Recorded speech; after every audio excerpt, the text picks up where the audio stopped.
결론적으로 우리나라 재래시장 도매가 살아나야 됩니다. 그러려면 소매하는 셀러들이, 소매 장사를 하시는 셀러분들이 잘 해주셔야 됩니다. 그게 소매 셀러들이 더 돈을 벌 수 있는 제일 빠른 길인 것 같아요. 레어벌스입니다. 오늘은 아동복 장사의 현재 이커머스 시장의 현실이 그대로 다 녹아 있다고 말씀드리면서 영상을 한번 시작해 보겠습니다. 아동복을 판매하시는 분들은 당연한데 아동복을 판매하지 않는 분들 역시 전하고 싶은 메시지가 꼭 있기에 이 영상을 좀 시청해 주셨으면 좋겠습니다. 보통 엄마들이 아기를 낳잖아요. 출산을 하게 되면 애 옷을 그렇게 팔고 싶어 합니다. 거의 루틴처럼 되어 있죠. 우리나라는 출산하고 나서 말만 몸조리지 몸조리할 시간도 없고 남편은 안 들어오고 돈은 더 안 주고 잠도 못 자고 애 보는 거 힘들어 죽겠는데 막 손바닥만한 옷들 보면 귀엽고 하니 팔아보고도 싶고, 인스타그램 이렇게 보면서 공부는 어떻게 하는 거야, 유튜브 보면서 스마트 스토어는 어떻게 하는 건가, 스마트 스토어를 인스타그램에 또 어떻게 링크를 심는지도, 남대문 시장 한번 꼭 나가봐야지, 남대문 시장 한번 꼭 나가봐야지 하다가 애 자다가 깨고 막 울고 에이씨 그냥 남대문 시장이고 뭐고 젖병 소독하고 막 트름 시키다가 애 잠들면 또 다시 인스타그램 보면서 이 엄마는 뭘 이렇게 잘 팔아, 짜증나게 내가 더 잘 팔겠다, 다시 뭐라도 또 팔고 싶고. 육아맘들 보면 진짜 대단하긴 대단해요. 괜히 엄마는 아니에요. 이게 애 키우면서 뭐라도 더 하려는 의지가 있는 분들 보면 어우, 저보다도 어린데도 멋있어요. 멋있어. 돈이 없어서 그런 것도 아니고 그 외에 나의 어떤 그 육아를 하게 되면서 잊어버릴 것 같은 그 어떤 나의 자아를 지켜내려고 하는 그런 느낌이라고 해야 되나요? 애한테 희생을 더 하기 위해서 뭔가 나를 찾고 싶어 하는, 뭐 여하튼. 근데 회사만 다녔던 남자들은 또 뭘 자꾸 하려 그래. 여보 그냥 집에서 쉬어. 아, 내가 돈 더 갖다 줄게, 더 벌어다 줄게. 아니, 돈이 문제가 아니라니까. 벌어줄 거면 눈앞에 진짜 가져다 주던가 돈을. 그쵸? 남자들은 아내가 뭐 이것저것 알아보고 하면 괜히 미안하기도 하고 애 보는 것도 힘들 텐데 더 힘들까 봐 그러는 거죠. 가끔 진짜 눈치가 없는 남자들 말고는요, 그런 분들도 있어요. 있어. 죽을 때까지 장사 못하게, 아무 죽을 때까지 임종 직전에 의료기기라도 뭐 하나는 팔게 냅두겠죠. 진짜 주변에 보면 정말 많아요, 이런 분들이. 이커머스 시장, 저는 계속 말씀드렸다시피 현재 이 엄마들이 방향성이 분명히 맞다고는 생각해요. 내가 관심 있는 것, 내가 좋아하는 것, 내가 팔아보고 싶은 것, 내가 더 알아가고 싶은 흥미가 생긴 것, 남들보다 내가 좀 더 쉽게 할 수 있는 것, 환경적으로 나에게 현재 가까이 있는 것, 나에게 맞는 걸 팔아볼 생각을 하니 타겟팅 역시 내가 되어 있겠죠. 나와 같은 생각, 나와 같은 일상, 나와 같은 감각, 나와 같은 결의, 비슷한 결의 사람들은 너무 우리나라에 많은 거예요. 타겟이 내가 될 때가, 특히나 지금 시장은 내 사업을 빌드업 시키기가 그나마 쉬워진다 라고 항상 얘기를 드리지만, 워낙 온라인에 너무 많은 사람들이 있으니까 다 잡고 싶은 건 인간의 욕구겠죠. 1차 타겟을 정해야만 사람을 모을 수가 있고, 수많은 2차, 3차, 4차까지 소비자들은 그것을 보고 몰려든다는 것을 이해를 하셔야만 조금이라도 온라인 판매가 쉬워집니다. 그래도 어려운 게, 포화된 온라인 시장의 현실은 분명히 맞다고 저는 생각해요. 아동복 판매하는 엄마들, 그리고 현재 남대문 아동복 도매나, 제가 부산 르네시대 여기 도매시장도 엄청 좋아하고 자주 갔었는데, 요즘 힘들어 하시는 분들 진짜 많고 10년 20년 넘게 장사하다가 문 닫는 곳들 진짜 많아요. 다들 전략적으로 좀 잘 되셨으면 해서 이 영상을 찍어 보는 거고요. 진짜 일개 떠도는 조회수도 안 나오는 영상이 될 것 같은데, 요즘에 아동복 쪽 그 수요가 별로 없는 것 같더라고요, 유튜브에. 제 채널 노출수가 많지 않아서 지금 또 죽었어요. 노출이 될지 모르겠습니다. 영상을 제가 자주 안 올려서 그런지. 그러니까 좋아요 많이 눌러주시면 됩니다. 제가 몸담았던 장사들 중 아직도 미련이 있기에, 모든 사업의 구조가 다 마찬가지겠지만 저도 20년을 넘게 장사 사업을 다방면으로 경험하면서 아동복 쪽으로만큼은 공장 운영, 도매, 소매, 내셔널 브랜드, 뭐 OEM, ODM, 플랫폼 사업, 수출, 수입 직접 다 해보면서 가장 크게 느끼는 점을 현재 시점에 아동복 사업이 무너져 가고 있는 이 실태를 먼저 말씀드리고, 이 시점에서의 제가 생각하는 도소매, 판매의 방향을 각각 정리 드리도록 한번 해보겠습니다. 첫 번째로 약한 내용부터 순서대로 한번 말씀드려 볼게요. 아동복이 현재 무너져 가고 있는 실태 중 첫 번째는 아동들의 옷을 구입하는 소비자부터 태도가 다들 문제가 있다고 생각해요. 저도 문제예요. 고치고 싶지도 않습니다, 현재는. 그래서 아동복 장사도 하기 싫은 거겠죠. 제가 싫으니까. 저는 우리 아이들 옷도 그래서 더 막 일본 것도 사고 그럽니다. 제품을 하다 보면 일본 이기고 싶어요. 일본 브랜드, 작은 브랜드들이랑 협업을 하다 보면 느끼는 것도 참 많은데 좀 짜증날 때가 많아요. 우리나라는 왜 이런 걸까 도대체. 일단 소비를 하는 모두 역시 메이드 인 코리아 자체를 사려고 하지도 않아요. 백날 아이들 옷만큼은 더 좋은 거 입히게끔 하려고 더 비싼 돈 주고 국내 원단 찾아서 국내 공장에서 꼬매면서 공장 공임 한번 깎아보지도 않고 더 이쁘게 섬세하게 만들어 달라고 부탁드리고, 나염물 하나를 찍어도 유해물질 성분 없는 물감이 또 있어요. 이런 걸 굳이 안 만들어도 KC 인증 다 그냥 상관없이 다 판매 잘합니다. 그런데도 불구하고 돈을 2배 더 들여서 만들고 국내 제작 메이드 인 코리아, 진짜 좋은 원단으로 우리 아이들에게 어쩌고 저쩌고 해도 아무도 관심 1도 안 가져줍니다. 백화점 아동복 브랜드들 KC 인증 제대로 까발리면 아예 제대로 갖춘 곳 몇 곳 없어요. 진짜 큰 브랜드들까지 다 합쳐도 몇 곳 없어요.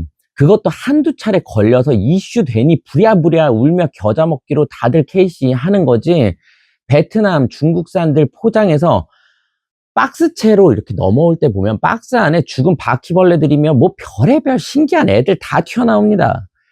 소비자들이 국산을 외면하게 되는 이유를 계속 말씀드리면서 현 아동복 시장이 무너지고 있는 두 번째 실태를 말씀드릴게요. 두 번째 실태는 바로 소매상들, 도매상들 다 문제 있어요.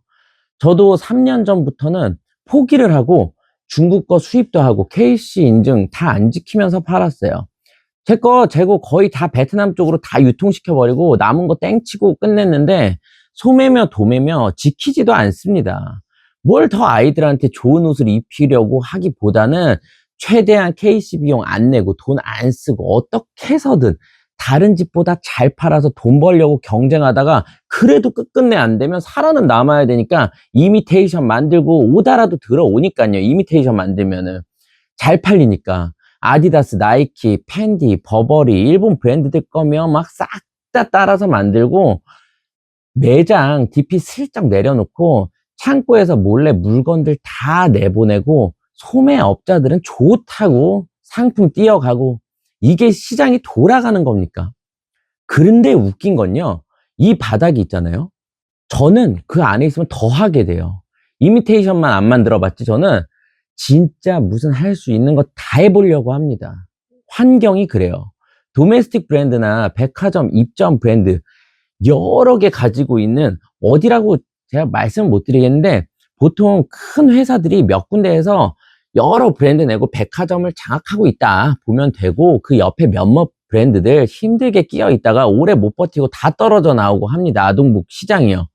5, 6년 버티면 잘 버티는 거고, 네이버 기사들 보면 죄다 아동들의 피부를 위한 KC 어쩌고 저쩌고 인증을 했다 어쩌고 저쩌고, 대표들, 브랜드 대표들, 뭐 큰 기업의 대표들 나와서 인터뷰하고 상세 페이지 무슨 오가닉 소재, 린넨에 반부, 원단에 다 반부입니다. 그냥 다 반부야. 원단 다 반부예요. 특수 워싱까지 몇 번을 했다고 하고, 특수 워싱은 저도 한 4번은 했다고 해요. 틀어지지도 않고 줄어지지도 않는다고. 하마터면 코리아면 다행이지 메이드 인 베트남, 인도네시아이고, 베트남에 나가보면 공장장님들이랑 얘기를 이렇게 많이 나누다 보면은 진짜 한국의 현실이 최악이에요.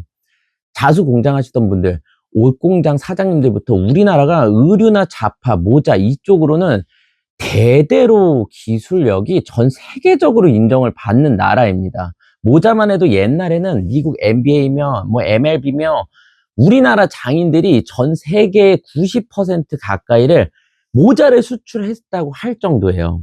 자수공장도 마찬가지겠고요. 아동복 마찬가지로 진짜 유능하신 분들이 다 베트남으로부터 해외로 나가게 돼서 힘들게 타 지역에서들 자리 잡고 계시는데 진짜 대단하신 분들 많아요. 뭐 물론 어쩔 수 없는 경제 성장으로 인해서 물가며 인건비며 다 올라가면서 자연스러운 현상이지만 지금 남대문이며 부산이며 아동복 도매 재래시장이 무조건 활성화되게끔 해줘야 된다는 거예요. 그래야 한국 공장이 제대로 좀 돌아가고 해야 나가 계신 분들도 들어오고 하면 우리나라 공장 분들 기술력 진짜 좋거든요. 그래야 좀 당당하게 제품 생산도 더해서 밖으로 내보내죠. 저는 중국, 미국, 베트남 쪽, 일본 쪽 물건들 많이 내보내고 했었는데 워낙 현재는 도매, 소매, 상인들조차 다들 문제이니 죄다 중국 거 수입해서 다시 역수출만 하게 되는 게 현실입니다. 지금부터 이렇게 된 제일 가장 큰 문제점이 원인에 대해서 지금부터 말씀을 드리고 어떻게 현재 시점에서 아동복 사업을 하면서 도매든 소매든 돈을 더 벌면서 공장들까지 내수 공장들까지 다 살리고 하는 제가 생각하는 방법을 한번 말씀드려 볼게요. 이 자영업자들이나 이 사업을 다 힘들게 피말리게 만들고 소비자들의 태도까지 바뀌어 버리게 한 현 실태의 범인, 주된 원인은 우리나라 정책에 있습니다. KC 인증을 주도하고 있는 한국의료시험기술연구원을 포함한 국가기술표준원 등 아동의료에 관한 법률들 자체가 다 망치고 있어요. 현재 국내 시장의 활성화 자체를 다 망치고 있다는 겁니다. 시장이 살기 위해서는 먼저 재래시장이 먼저 살아야 돼요. 저는 지금 재래시장의 사람이 아닙니다. 오해들 마시고요. 남대문, 르네시대 이런 재래시장이 활성화가 되어야만 합니다. 그러면 내수공장은 자연스럽게 활성화가 될 것이고 그러기 위해서는 소매셀러분들이 장사를 잘해 주셔야만 합니다. 광고가 넘치는 인스타그램 사진 몇 장 넘기면 또 광고, 사진 몇 장 넘기면 또 광고 계속 나오는데 거기다 계속해서 애들 옷 입혀서 사진만 올리고 그러면 다행이지 도매 사진 있는 거 그대로 올리기만 하고 안 팔려요. 진짜 감각이 뛰어나신 분들, 소싱 감각이 월등하신 분들 몇이나 있을 거예요. 내가 SNS를 하면서 내가 쓰고 있는 글들이 광고성의 목적을 가지고 있는지 내가 쓴 글들이 진짜 내 소비자에게 내 소비자가 되어줄 사람들에게 정보성을 주고 공감을 끌어들이고 진정성 있게 내 옷을 한번 판매하려고 하는 건지 분명히 나눠져야 된다는 거예요. 소매가 잘해야지만 재래시장도 살고 공장도 살리면서 공존할 수가 있는 건데 저 같은 채널에서 백날 제가 이렇게 아무리 말을 해봤자 아무 변화도 없습니다. 당연히요. 그걸 알기에 그래서 어떻게 할지를 말씀드리려고 하는 거예요. 한국의료시험기술원과도 수도 없이 제가 여러 관리자들과 미팅을 하고 통화하고 음성 녹음까지 둔 게 있는데 공개를 해도 되는 건지를 몰라서 안 하는 겁니다. 가만 보면 아동의료 쪽은 특히나 법 자체가 제대로 된 경계가 없어요. 그렇게 제대로 국내 아동 산업을 위해서 철두철미하게 할 거면 제대로 법을 제대로 만들던지 맨날 말은 소상공인 안전검사 돕고 뭐 소비자 안전을 지킨다는데 소비자며 공급자며 판 다 흐리고 있는 게 분명합니다. 이 기관들이요. 하지 말 거면 아예 하지 말고 그래야 맘 편히들 장사하고 할 거면 제대로 선을 만들어서 강화해서 잘못되어 있는 업체들 적극적으로 싹 다 잡던지 해야 하는 것이 아닌가 싶습니다. 전 오히려 후자의 한 표예요. 없애지 않을 거면 더 강화해서 선을 딱 만들어서 제대로 법안 만들고 강화해 줬으면 좋겠습니다. 현재 법은 이렇습니다. 어려운 얘기들 다 빼고 그냥 팩트만 말할게요. 일단 KC 인증 자체가 비싸요. 뭐 비싼 건 둘째 치고 무신사나 무신사 키즈 있잖아요. 백화점 브랜드나 제대로 다 갖춰서 판매하는 업체가 몇 퍼센트나 될 것 같아요. 확인해 보시면 정말 정말 말이 안 나옵니다. 얼마 안 돼요. 만 3세를 기준으로 KC 인증의 기준이 다른데 만 3세 미만의 인증은 말할 것도 없어요. 더 빡셉니다. 그냥 3세 이상의 기준들로만 간단히만 말씀드려도 색상별로 원래 인증을 다 받아야 돼요. 아동복이 사이즈도 많잖아요. 3세, 4세, 5세, 6세, 7세, 만 13세까지 사이즈도 다 제각각인데 예를 들면 티셔츠 한 4컬러 정도 만들면 4컬러 모두 완제품으로 인증을 받아야 되는 거죠. 3세에서 7세까지의 옷만 한다고 했을 때 총 사이즈가 5단에 컬러가 4가지면 상품의 SKU 수는 20개가 돼요. 20개의 상품을 만드는 거예요. 그냥 4가지 컬러를 만드는 게 아니라 한 디자인 4가지 컬러를 만들면 20가지의 상품을 만드는 거예요. 인증은 4가지를 완제품을 받아야 하고요. 옷에 붙어있는 해당 라벨에는 정보 표기 요구하는 거 엄청 많고요. 다 들어가 있어야 하고요. 하나라도 빠지면 안 돼요. 후드티나 바지에 끈이 들어가게 되면 끈은 원단에 이렇게 양옆이 딱 재봉이 된 상태로 몇 센치를 넣으면 안 되고 등등 수도 없어요. 유해물질 성분은 다 세분화해서 그걸 다 검사해야 되기에 비용은 비싸고 그래야만 공통 안전 기준에 적합하다고 합니다. 안 그러면 재수없게 걸리면 기사를 통해서 해당 브랜드 이슈화 시키고 벌금 및 징역까지. 그런데 현실은요, 이걸 어떻게 전 디자인에 다 합니까? 그럼에도 불구하고 돈 쓰고 다 인증하고 다른 업체 모두 다 아무 페이지나 검색해봐도 인증서 사진은 다들 있죠. 내용 보면 다 흐리멍텅하게 되어 있거나 해당하는 옷의 색상, 이름 제대로 다 써져 있는 곳 거의 없어요. 그냥 한 컬러로 다 돌렸어요. 백화점 가서 검사해봐도 제대로 라벨들 보면은 제대로 갖춰진 곳 하나도 없어요. 거의 다 없어요. 그거 다 하면 애들 빤스 한 장도 3만 원에는 팔아야 몇 천 원도 안 남는 게 현실입니다. 옷을 완제품으로 검사를 해야 하는데 완제품으로도 검사를 안 받고 디자인에 프린트나 이런 거 없을 시에는 원단만 옷을 만들기 전에 원단만 가져가서 인증을 받으면 인증 비용이 그나마 또 쌉니다. 그렇게도 된다네요. 3세 이상은요. 3세 미만은 무조건 그냥 완제품이고요. 근데 그래도 된다는 거예요. 원단만 KC 인증을 받고 완제품으로 안 받아도 되는데 무지티의 경우는요. 지퍼라도 부자재만 없다면 그럼 또 그렇게 합니다. 근데 장사하는 사람들은 그것도 안 해요. 왜냐? 남들도 안 하니까. 나만 손해보고 바보짓 하는 건데 큰돈 들여가면서 안 하죠, 당연히. 그걸 왜 해요? 근데 온라인 사업은 플랫폼에 등록을 할 때나 무신사 키즈도 마찬가지고 또 인증을 해야 돼요. MD들조차도 아동법에 경계선이 정확하게 없으니까 잘 모르는 관리자들도 너무나 많고 대부분 그냥 사업장으로 아무나 흰색 원단 하나 받아두고 이 제품 저 제품에 그냥 그 사진 다 넣고 장사합니다. 그걸로 다 인증받고요. 스마트 스토어도 마찬가지예요.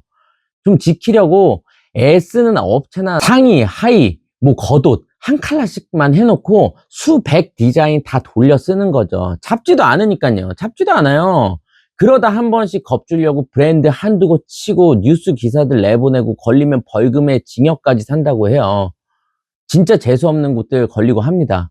그럼 다 그대로 망하거나 있는 돈 없는 돈 다 해서 상품들 다 빼앗기고 다시 다 제대로 해서 만들고 이러니까 이 정책들을 피할 방법이 많고 허점이 너무 많아서 제가 직접 전화해서 아니 이건 이런 부분은 이렇게 그럼 하면 되겠네요. 아니 그럼 저런 부분은 저렇게 하면 되는 거 아니에요. 아니 너무 법이 뭐가 잘못되어도 잘못되어 있는 거 아닙니까? 사이즈 역시나 유아나 아동이나 경계조차 다 하나씩 물어보면은 다들 인정합니다. 그분들도. 상담원들도 다 인정하고요. 관리자분들도 다 인정해요. 애매하죠. 그쵸. 애매합니다, 대표님. 하면서요. 그러면서 오히려 쉬운 방법들을 알려줘요. 아니, 애매하게 법이 잡혀져 있고, 저도 몇 번이고, 신고들까지 제가 하기도 하고, 검사들도 안 나가요. 더 확실한 증거가 있어야 된다. 증거 가져다 주면 연락드리겠다. 정도예요, 그냥. 남들 다 안 지키는데 몇 천만 원에서 1억까지 주면서 인증을 전 디자인을 다 해서 장사를 하려고 하는 사람들이 누가 있겠습니까? 근데 걸리면 징역까지 산다고 메일도 수시로 오고, 소매업을 하시는 분들도 조심하셔야 돼요. 남들 안 걸린다고 다 안 걸리는 판도 아니에요. 소비자가 찌르겠습니까? 소비자가 찌르지도 않고 경쟁 업체에서 서로 찌릅니다. 남대문 장사하시는 분들은 아실 거예요. 오래들 하셔서. 말만 그렇지 안 걸린다는 거. 그러니 누가 제대로 된 옷을 만들려고 하고 법이 강화될 때마다 법, 법들만을 피해서 옷 만들게 되고, 맘 편하게 팔지도 못하고 소매하시는 분들이나 유튜브 얘기들만 봐도 제대로 처음부터 끝까지 안전검사 인증에 대한 얘기들을 하는 분들도 없고, 제대로 알고 있는 분들도 없어요.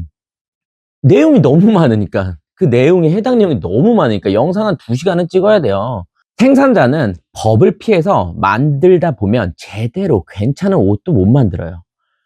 법 지키려면 더 못 만들어. 남들 다 안 지키는데 나만 지키면 또 바보 돼. 바보 같아 보여요. 셀러들은 또 잘 모르고 또 가져가서 아무 KC 확인증 하나 페이지에 그냥 넣어놓고 인증된 제품이라고 팔고, 소비자와 소상공인을 위한 법이 강화될수록 제대로 선이 지켜진 법이 아니니까 끊임없이 시장은 다 무너지고 공장들까지 힘들게 되고, 소비자들은 그렇게 메이드 인 코리아 제품들이 메리트도 없는데 굳이 살 이유도 당연히 없겠죠. 뭐하러 사요, 메이드 인 코리아를. 그러니까 상세 페이지에 뭐가 좋은 내용이 적혀 있어도 보이지도 않는다는 겁니다. 국산 거나 중국 거, 뭐 베트남 거, 다를 게 뭐가 있겠어요. 다를 거 하나도 없지. 가격 역시 물가가 오르면서 재래시장 옷 사입이나 뭐 위탁이나 해서 수수료들 다 깨지면서 아무리 열심히 셀러들이 소비자들한테 팔아도 소비자들은 백화점 가서 메이드 인 베트남 거, 저가 브랜드 사면 훨씬 더 싸고, 아무리 셀러들이 공부를 하는 금액이라도 아울렛 가서 메이드 인 중국 거, 브랜드 거 사면 더 좋고, 도매에서 맘먹고 제대로 그냥 국내 생산해서 디자인 하나 제대로 잘 뽑아내도 백화점 가서 세일 때 리틀 그라운드나 뭐 매직 에디션 이런 데 가서 사면 더 인정들 받고 그렇게 생각하는데, 한국 아동복 시장이 죽을 수밖에 없겠죠, 당연히. 중국 손님들만 바라보다가 이제는 중국 손님들까지 안 들어오니 더 어려워지고 있는 게 현재 상황입니다. 한국 도매 소매 공장들 다 죽는 겁니다. 진짜 우리나라 한국 아동복 재래시장 그리고 공장이 살아나야 돼요.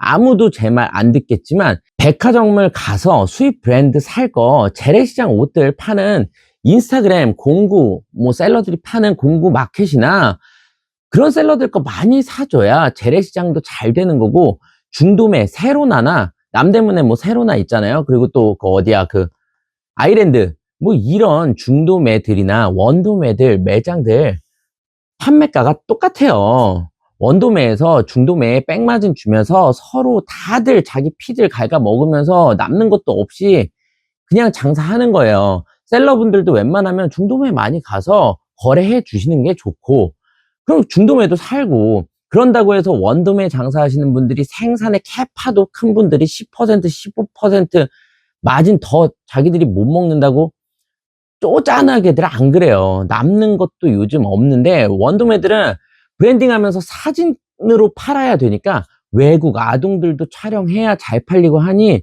비싼 돈들 주고, 시즌마다가 뭐예요, 신상 나올 때마다 남아 한 명, 여아 한 명씩은 해서 작가님들 붙여서 촬영하면은 200만 원은 기본 깨집니다. 요즘 이렇게 보니까 외국인 그 모델 애들 중에서는 지아랑 이한이, 서원이 뭐 계속 핫하더라고요. 소율이는 한국에 있는데 거의 뭐 스타급이죠. 엄청 이쁘고. 이분들 엄마들도 엄청 매너들 좋으세요. 착하시고. 제가 개인적으로 좋아하는 그 아동 촬영 작가님도 있으시니 뭐 필요하신 분들은 연락해 주셔도 돼요. 광고 아니에요. 다들 바빠서 시간들이 안 될 것 같은데 소개는 뭐 시켜드릴 수 있는 거니까. 돌아가서 결론은 이 영상을 보시는 분들이라도 좀 재래시장 거 파는 셀러분들 거 있으면 많이 구입 좀 해줬으면 하는 바람입니다. 저도 이제부터는 그럴 거니까 지금까지는 꼴배기 싫어서 많이 사지도 않았어요. 부서 있는 것처럼 하다가 제가 또 막 떠들게 되었는데, 내용을 정리해 보자면 이렇게 해도 제가 아무리 100번 백날 말해도 정책은 1도 안 바뀔 거고, 시장 상황은 더 안 좋아질 게 뻔하고, 혹시라도 제 채널이 한 3만 정도 되면 또 말하고, 5만 정도 되면 또 말할 거고, 10만 정도 되면 일주일에 한 번씩 말할 겁니다. 아동이랑 유기견들이랑 이쪽의 범주는 좀 확실하게 보호를 하는 게 맞아요. 표준어이며 연구원이며 귀에 들어갈 때까지 정책을, 법을 아주 옛날 장사가 잘 될 때처럼 많이 없애든, 제대로 할 거면 어떤 선을 딱 지켜서 어떤 기관에서라도 좀 나서서 제대로 법을 더 빡세게 선을 만들어 줘야 모두 다한테 좋은 게 확실합니다. 검사 비용은 좀 낮추고요. 우리 재래시장부터 잘 돼야 합니다. 일단 왜 더 명확하게 빡세게 법이 되어야지만 도매와 소매, 공장까지 더 잘 될 수 있는지, 해외 수입 브랜드들 거 안 사고 우리 거 살 수 있게 하는 건지는, 그리고 지금 이 상황에 아동복 장사 어떻게 해야 매출들 올릴 수 있는 건지, 시간이 길어져서 제가 다음 영상에서 계속 이어보도록 할게요. 그렇게 해야만 연구원이든 뭐든 돈들 더 벌어요. 다 같이 공존하는 거예요. 그렇게 해야지만. 저 때문만은 아닌데, 저 때문이죠. 제가 갚아야 할 사장님이 현재도 시장에 계시는데, 이런 방법으로 하는 게 도소매가 둘 다 현재는 리스크 줄이면서, 서로들 리스크 줄이면서 오히려 더 잘 되는 거라고 생각해요, 저는. 지금은 공장들까지 다, 현재는 온라인 커머스 판이 다 섞여 있는 크레이지 믹스가 되어 있는 이 판에